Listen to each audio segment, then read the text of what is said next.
rédiger ce rapport, ChatGPT, prise de parole, Mistral, liste de courses, DeepSeek. L'IA fait désormais pleinement partie de notre quotidien au travail. Quand on parle d'éthique des techniques, la première loi de Kranzberg vient assez bien résumer le questionnement qui se pose à nous. La technologie n'est ni bonne ni mauvaise, elle n'est pas non plus neutre. Tout l'enjeu est de savoir comment cette technologie elle a été conçue, par qui et pourquoi, et ensuite comment elle est utilisée, quels en sont ses usages. Sur le plan professionnel, il y a du coup plusieurs limites éthiques à avoir en tête quand on utilise ces outils. Déjà, il y a un manque d'éthique sur la façon dont certains de ces outils IA ont été conçus. Ces outils sont parfois basés sur des contenus produits par des humains, des romans, des œuvres d'art, et sans prise en compte de la propriété intellectuelle. Antonio Cassini, dans son documentaire Invisible, les travailleurs du clic, montre bien comment ces outils sont basés sur des travailleurs précaires, exploités pour produire ces énormes bases de données. Ensuite, les informations produites par ces outils ne sont pas forcément fiables. Une IA générative comme ChatGPT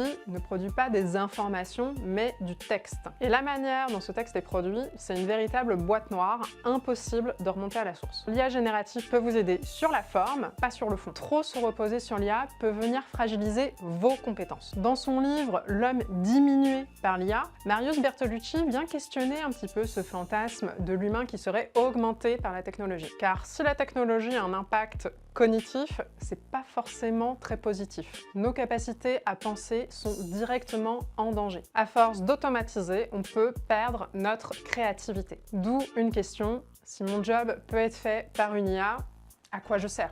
Dans Bonjour ChatGPT, Louis de Dibac pointe l'impact de l'IA sur les rapports humains, notamment le fait qu'il y a une tendance à anthropomorphiser les machines. Mais n'oubliez pas que la machine ne fait que ce qu'on lui demande, ce qui fait d'elle un automate. Pour que ChatGPT vous parle en passif-agressif, il faut le lui demander, contrairement à un humain. Et c'est dans cette capacité à être autonome que réside la valeur de l'échange avec un être humain. Les grands négociateurs vous le diront, les meilleures discussions qu'on a, ce sont celles où on n'est pas d'accord, où on va nous dire ce qu'on ne veut pas entendre, et ça, pour l'instant, l'IA ne le fait pas. Rappelons-nous de Kant et de son sapere aude, ose te servir de ton propre entendement.